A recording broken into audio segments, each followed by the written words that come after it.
किया गया? माननीय मुख्यमंत्री जी ने कल निर्देश दिया था कि एक बार बैठकर सब लोग चर्चा करें। जो छोटी छोटी सी प्रॉब्लम थी जिसके कारण काम रुक रहे थे, वो सारी प्रॉब्लम का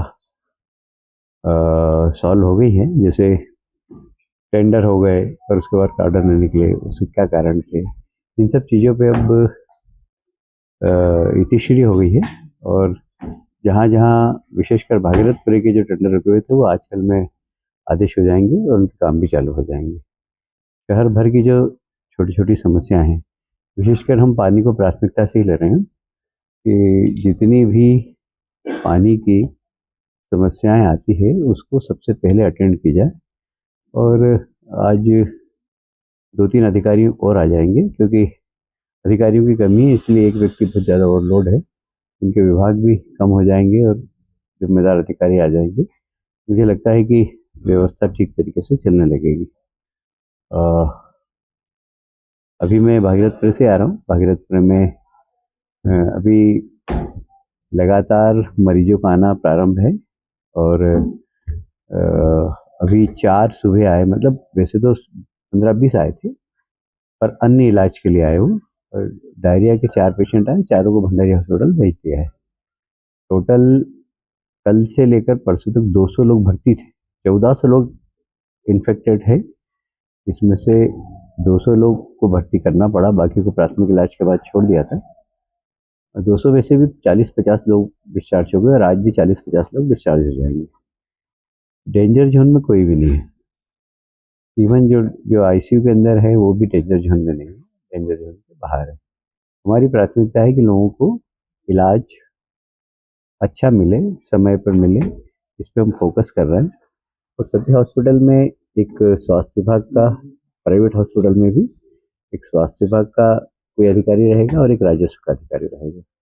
वहाँ पर हेल्प डेस्क बन जाएगी जिससे कि उनको कोई भी प्रॉब्लम आए वहाँ पर आकर बता सकते हैं। हमारे कार्यकर्ता भी हॉस्पिटल में वहाँ पर लगे हुए, वो भी एक एक बेड पर जाकर पूछ रहे हैं और जहाँ आवश्यकता हो वहाँ नारियल पानी वगैरह कुछ किसी चीज़ की आवश्यकता हो तो वो प्रदान कर रहे हैं।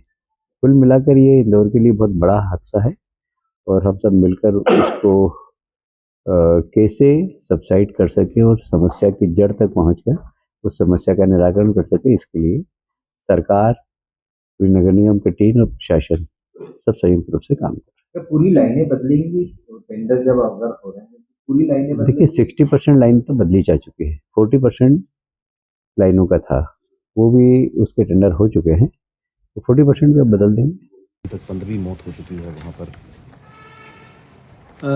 आदरणीय इंदौर वासियों, ये 15 लोगों की मौत जहरीले पानी से होना, अगर इसके लिए दोषी किसी को ठहराया जाए तो नेचुरल है, स्वाभाविक है कि सत्ता का अहंकार और भ्रष्टाचार इसका सबसे घातक हथियार है। इन हत्याओं में ये हत्याएं हुई हैं।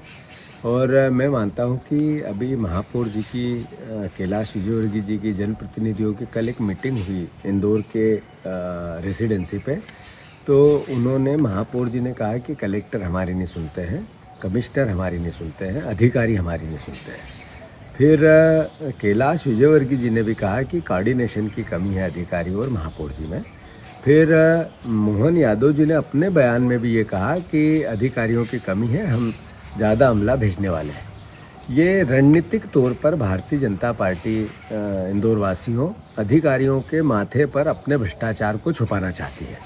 मैं आप सबसे आग्रह करना चाहता हूँ कि अधिकारी भी दूध के धुले नहीं हैं, लगातार यहाँ बैठे हुए हैं तो भ्रष्टाचार के हिस्सेदार हैं। पर इसमें इसको लीड करती है बीजेपी की ये जो चुनी हुई जनप्रतिनिधियों की टोली, ये लुटेरों की टोली है, ये इसको लीड करती है। मैं सवाल पूछना चाहता हूँ कि आप महापौर से ये तो पूछो कि किसका ठेकों में भागीदारी है, किस किस नेता की ठेकों में भागीदारी है, तो आपको समझ में आ जाएगा कि ये आपको उससे झूठ बोल रहे हैं।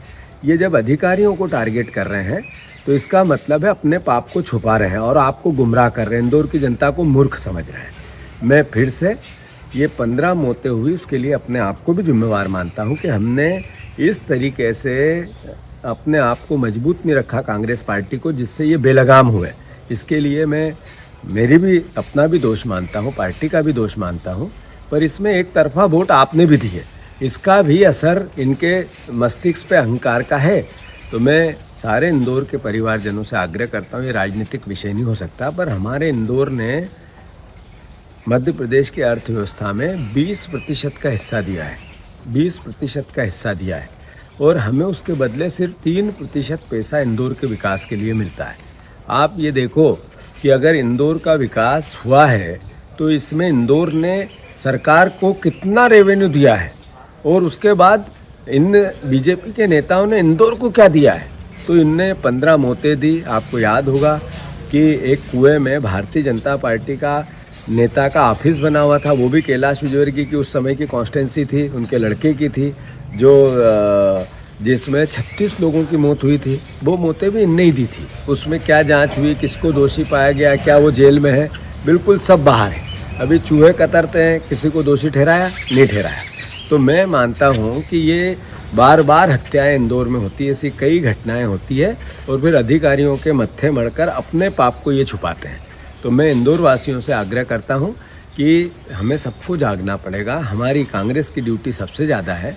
एक जर्नलिस्ट ने सोशल मीडिया पे तूफान मचा दिया सही सवाल करके।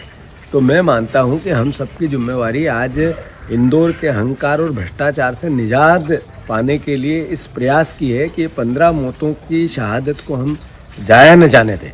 मैं अपनी बातें समय रहते और कहूँगा, पार्टी हमारा अपना कांग्रेस पार्टी अच्छे से पूरी ताकत से सजग होकर अपना काम करेगी। कल कमेटी आ रही है, हम अपना इस पूरे प्रोसेस में कांग्रेस पार्टी का क्या कार्य योजना है वो भी आपके सामने रखेंगे। पर कैलाश विजयवर्गीय का इस्तीफा होना चाहिए, ये महापौर पर एफआईआर होना चाहिए। इसकी ये अपने पाप को छुपा नहीं सकते हैं। जो अधिकारी इसमें सम्मिलित है उन पर एफआईआर होनी चाहिए, गैर इरादतन हत्या का केस दर्ज होना चाहिए। मैं फिर से इंदौर वासियों से आग्रह करता हूं कि इस लड़ाई को पार्टी का पुट न देते हुए इंदौर की मर्यादा, सभ्यता, इसका इंदौर का न्याय का ध्यान रखते हुए हम सबको एकजुटता से दोषी लोगों को पनिशमेंट दिलवाना चाहिए। ये मेरी आप सबसे प्रार्थना है। ये लगातार दौरा हो रहा है माननीय मंत्री जी का, माननीय महापौर जी का, हमारे पार्षद जी का, सभी अधिकारियों का। आज एसीएस दुबे जी खुद दौरा करके आए।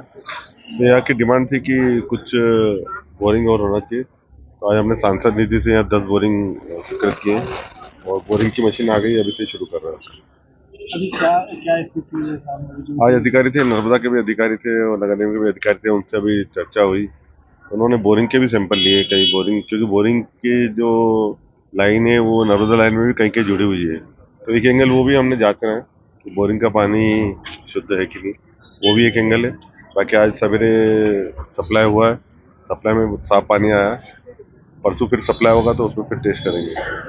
रिपोर्ट आई है, बैक्टीरिया निकले, उसमें बैक्टीरिया पता है, बैक्टीरिया है उसमें। अधिकृत कमिश्नर बताएंगे आपको।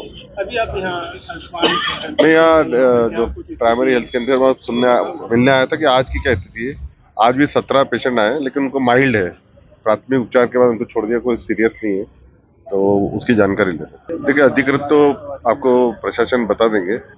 आज कहा है हमने, वो आज विज्ञप्ति जारी करेंगे।